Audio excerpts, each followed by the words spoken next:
Les Africains parlent aux Africains. Les Africains parlent aux Africains. Une émission débat, d'idées sur l'actualité du continent, une vision singulière et une lecture authentique de tout ce qui concerne l'Afrique et sa place dans le monde. Sous le signe de la sagesse africaine, tout seul, on va plus vite. Ensemble, on va plus loin.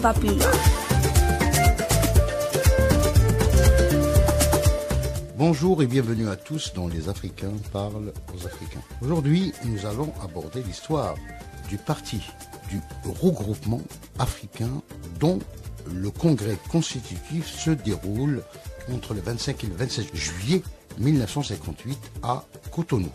Un parti qui va encourager les initiatives d'union et de regroupement en Afrique, en engageant la lutte pour l'indépendance des États africains et en préconisant une fédération multinationale des peuples libres et égaux basée sur la solidarité panafricaine. Les slogans de ce congrès de Cotonou de 1958 sont indépendance immédiate, États-Unis d'Afrique. Ces slogans vont traduire les engagements panafricanistes en Afrique. Ce congrès intervient entre deux conférences importantes tenues à Accra, la première du 15 au 22 avril 1958 et la seconde du 6 au 13 décembre 1958. Les artisans de ce nationalisme africain qui a été justement évoqué lors de ce congrès important en terre africaine étaient entre autres Kwame Nkrumah, Jomo Kenyatta, Gamal Abdel Nasser, Wallace Johnson, Banda Hastings et Sékou Touré. Pour revenir sur cette rencontre importante de 1958, c'était pratiquement le début de la fin de l'ère coloniale en Afrique. J'ai le plaisir de recevoir Nzour El-Heni, Samuel Akizimana et Abdallah Issouf. Les Africains parlent aux Africains. Les Africains parlent aux Africains. Voilà un congrès dont on parle peu, Nzoura, parce qu'on parle toujours du congrès du mois d'avril 1958 à Accra et celui du mois de décembre. Mais entre les deux, il y avait cette affirmation du nationalisme africain à Cotonou en juillet 1958. Oui, c'était un congrès qui était influencé par la montée des mouvements de libération. Dans les années 1950, il y avait beaucoup de mouvements de libération qui étaient nés, et aussi c'était le moment où les colonies, les colonisateurs, c'était un air de affaiblissement pour les colons. Donc ils commençaient à perdre un peu le continent africain, et aussi les soviétiques, ils ont commencé à s'intéresser à l'Afrique, à faire la concurrence avec les Européens. Donc c'était le moment en fait idéal pour s'affirmer aussi la montée du nationalisme africain. Justement, donc c'est un congrès vraiment historique pour l'Afrique, parce qu'en ce moment, comme ce que Mzoura vient de dire, il y avait partout des mouvements qui dénoncent la colonisation, qui luttent pour l'indépendance de certains pays africains. Et surtout l'indépendance du Ghana. Déjà, le Ghana était indépendant en 1957. Initié par Nkrumah. Donc, on remarque que cette conférence panafricaine va permettre à tous ces leaders d'élargir tous ces luttes qu'ils mènent sur le plan continental, parce que toute l'Afrique a été victime de ces mêmes réalités, de la colonisation. Et chaque pays, il y a des leaders qui dénoncent, il y a des mouvements qui dénoncent la colonisation. Donc, je pense qu'à travers cette conférence, ils se sont réunis pour mener cette lutte ensemble. Et ensemble, je pense que c'est à travers cette unité, je pense que c'est le meilleur moyen. D'ailleurs, à l'époque, il y avait plusieurs initiatives contre le colonialisme, parce que c'était vraiment, c'était le début de la fin de la colonisation. On rappelle également le rôle de la revue Présence africaine, créée par Alioune Diop, pour rappel, avait organisé à Paris également des conférences dont la perspective panafricaine, à partir de 1956, il a organisé notamment 2 conférences panafricaines à la Sorbonne à Paris et en 1959 à Rome en Italie. Donc il y avait beaucoup de militants qui œuvraient dans le sens de la décolonisation. Oui, parce que, Samuel. Oui, vraiment, parce que j'ai dit, on peut dire c'est l'époque dorée en quelque sorte, on peut le dire. Parce que je pense que je renvoie même aux auditeurs à réécouter les émissions précédentes. Parce que là, on va voir que c'est les graines qui ont été plantées par les anciens, qui ont été plantées par les anciens comme Henri Sylvestre William, qui ont pris un certain temps, mais qui ont commencé à germer. Moi, je dirais que c'était un peu l'époque de la récolte, parce que quand on voit à travers ces différentes conférences, quand on parle par exemple des conférences d'Accra, où ils ont parlé sur la décolonisation de l'Afrique, etc., en fait, c'était toujours dans le même cheminement. Mais quand on parle maintenant de la conférence de Cotonou, là où on voit que c'était encore... maintenant, là, c'était autre chose. C'était les indépendances immédiates. En fait, c'était urgence. En fait, c'était pas... Urgence, et puis on se place déjà dans une perspective post-indépendance.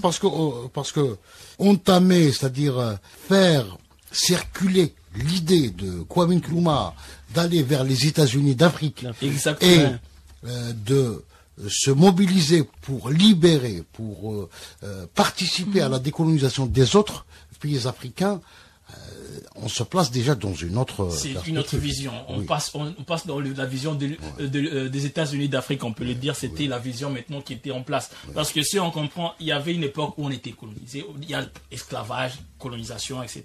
C'était maintenant la période de la libération des peuples qui ont été colonisés et maintenant d'unité africaine pour maintenant être une puissance africaine. Au-delà, parce que le mot d'ordre de Kwame Nkrumah, il disait « Peuple colonisé et assujetti du monde, unissez-vous ».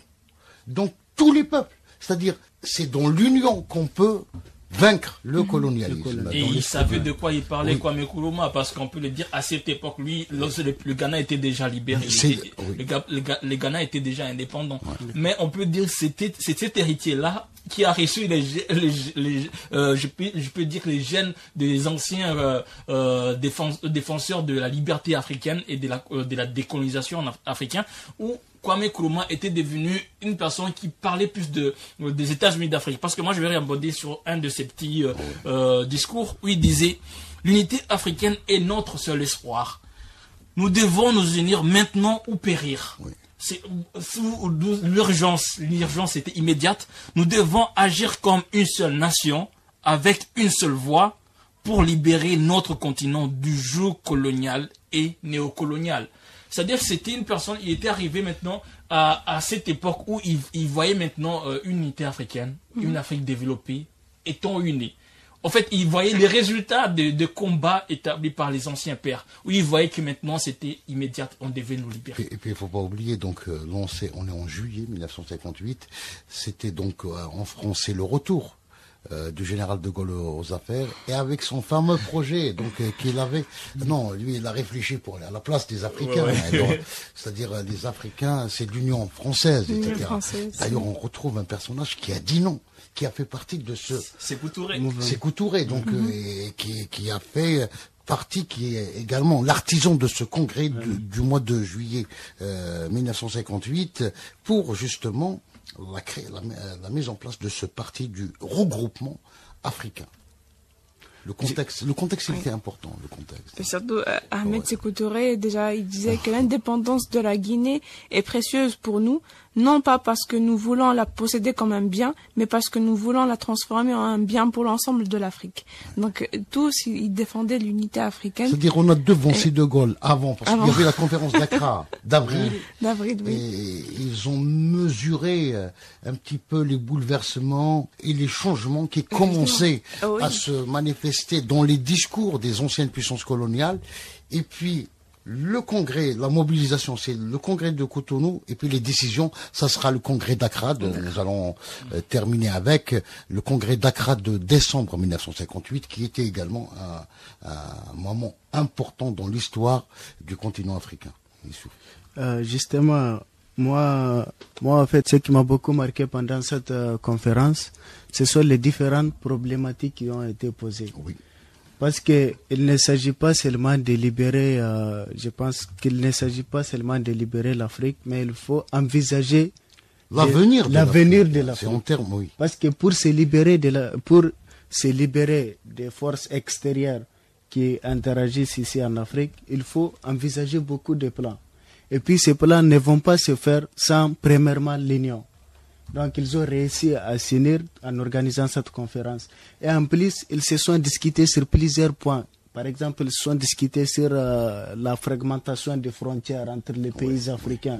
C'est une chose qui est très importante aussi. Parce que à travers ces frontières, les colons se sont mis, ils ont fragmenté l'Afrique d'une manière vraiment... on ne peut même pas imaginer, parce qu'ils se sont tenus compte des ethnies qui se trouvent entre les frontières et tout.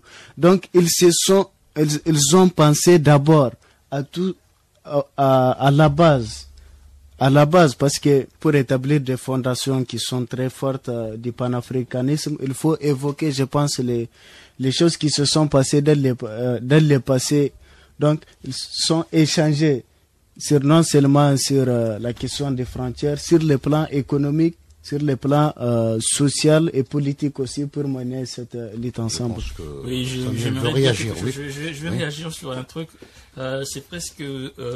Youssouf était en train de dire, mais moi j'aimerais rebondir sur quelque chose que j'aimerais partager, parce qu'il faut comprendre qu'à ces époques-là, vous avez parlé de De Gaulle. En fait, la France, il était en train de faire l'offensive en quelque sorte. Parce qu'il commençait à voir qu'il y a des choses qui se traînaient. La guerre d'Algérie, les Cameroun. En fait, c'était chaud un peu partout. C'est-à-dire que là, ils étaient en train de faire des propositions. Parce que là, on peut revenir même, vous n'avez pas des Sékou Touré, où il avait son fameux discours. Nous préférons la liberté au lieu de la servitude. C'est-à-dire la liberté dans la misère que la servitude dans l'opulence. Dans l'opulence, exactement. C'est-à-dire que là, c'était des réponses directes pour certains colons, comme la France, etc., où ils s'est battu ça. Parce que c'est là où moi je suis un peu époustouflé par ça, parce que on peut dire qu'ils faisaient des offensives. C'était une guerre entre les colons et les pays libérés à cette époque, où ils se disaient non, nous on s'en fout de ce que vous proposez comme proposition, nous on veut pas de ça, nous ce que nous voulons c'est la liberté de l'Afrique. Et moi je vais rebondir sur une des choses en rapport avec Sékou Touré, à travers une phrase qui est devenue aussi un peu mythique, où il disait: la libération de chaque pays africain est une victoire pour tout le continent. Nous devons soutenir nos frères et sœurs dans la lutte pour l'indépendance, car notre liberté est intrinsèquement liée à la leur. Notre liberté est intrinsèquement liée à la leur. Parce que c'était chaud partout. C'était chaud partout. C'est pourquoi on parlait d'un regroupement. Donc à l'époque, on a envisagé cette action sous forme d'abord de regroupement. C'est-à-dire, chaque pays qui arrache son indépendance, il doit venir faire un regroupement pour réfléchir ensemble, etc. Donc il y avait ce front qui a été constitué entre Nkrumah, Kenyatta, Abdel Nasser, Johnson, Hastings et Touré. Donc c'était d'ailleurs ce premier noyau qui va lancer par la suite défendre l'idée des États-Unis d'Afrique. Et c'était aussi une conférence c'est là où les leaders ils ont commencé à discuter et à parler sur la création de l'organisation de l'unité africaine. C'était même si ça n'a pas conduit directement à la création de l'organisation, mais c'était les bases de la création de cette organisation a été discutées pendant la conférence de Cotonou. Parce que tous les leaders défendaient que tous les peuples africains doivent s'unir et chercher leur indépendance totale envers les colons. Et c'était donc les assises de Cotonou vont par la suite donner naissance au congrès donc de décembre 1958. Oui. C'est un congrès qui sera marqué par la présence de Lumumba et par la présence d'un représentant du Front de libération nationale algérien à travers France Fanon, Mzora.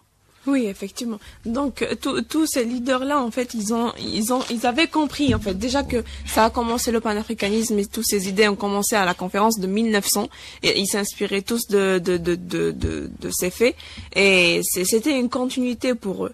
Et comme Kwame Nkrumah le disait, en fait, l'indépendance du Ghana ne va pas être complète sans l'indépendance de tout le continent africain.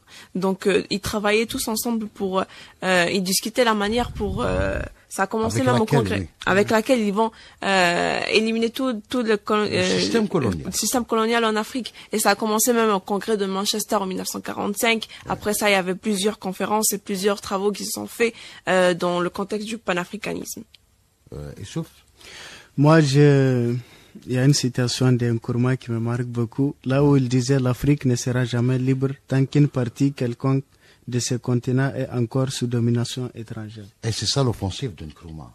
Ouais. C'est une offensive. Non, il va mener une offensive contre le colonialisme. Contre le colonialisme, oui. et puis on remarque qu'il l'amène de la plus bonne manière, parce que lui, il ne lutte pas seulement pour Ghana, pour la libération de Ghana. Il n'avait pas des frontières dans sa tête. Il n'avait pas des voilà. frontières. En fait, lui, il regardait moi, je pensais, en regardant sa façon de parler, sa façon d'agir, moi, je vois que c'est une personne qui regardait où réside encore le mal, en quelque sorte. Nous devons traiter ce mal. Oui. En fait, lui, c'était dans le sens, tel pays est libéré, ok, on avance. Où se trouve encore le mal? On essaie de le gagner.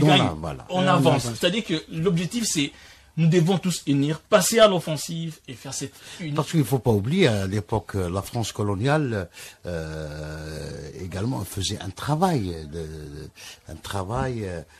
de sape, c'est-à-dire elle voulait gagner un certain nombre de pays africains dont et les garder sous son joug.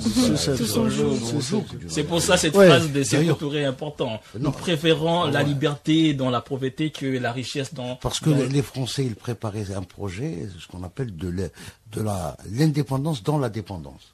Ouais. Donc c'est le néocolonialisme. C'est pour ça, cette phrase, j'ai dit, elle est importante. Nous préférons la liberté dans la pauvreté que la richesse dans l'opulence.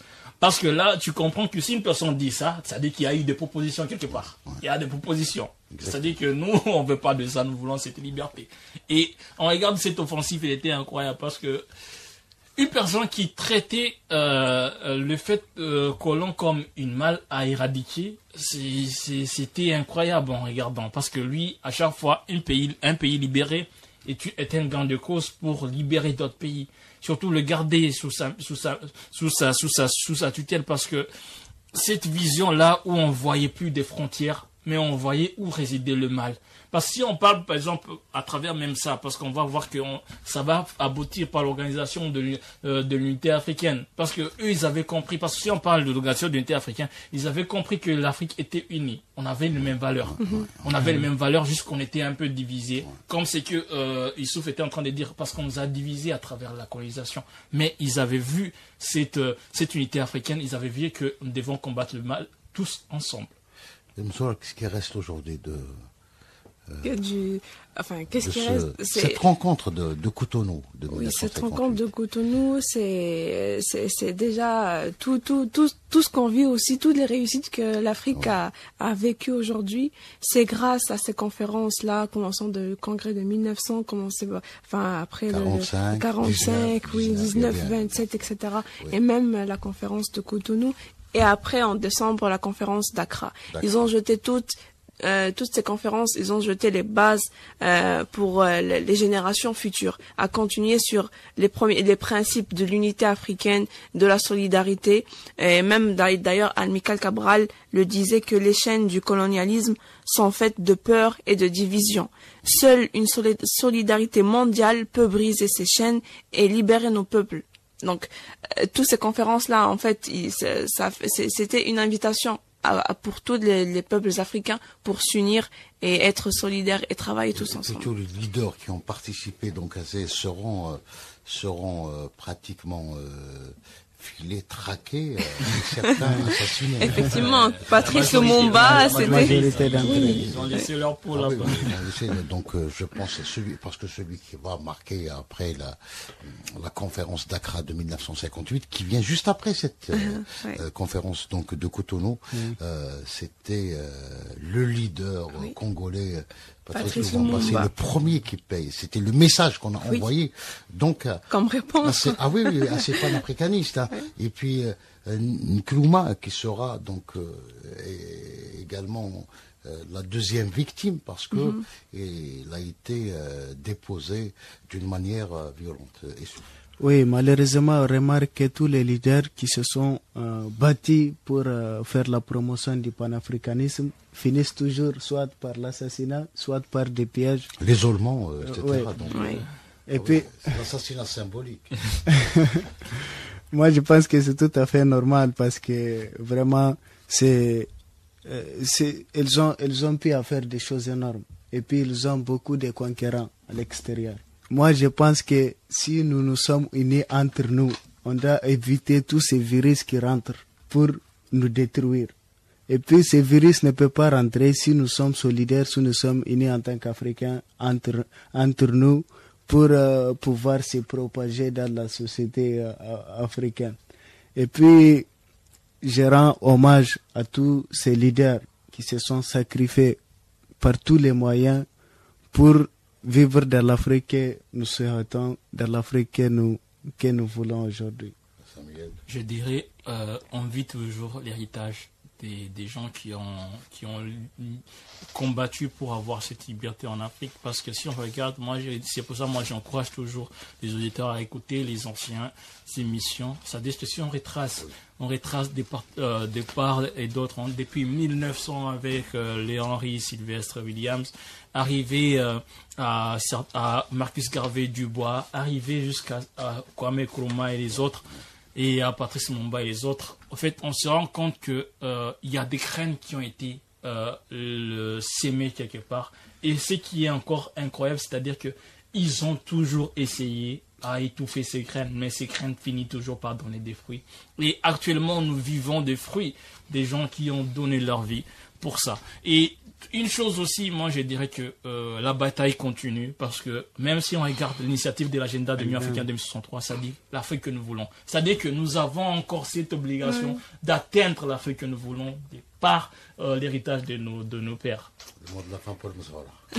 En fait, tous ces leaders, ils ont défendu la souveraineté et ils nous ont tous invités en quelque sorte à continuer à être déterminés pour défendre toujours la souveraineté, toujours être unis.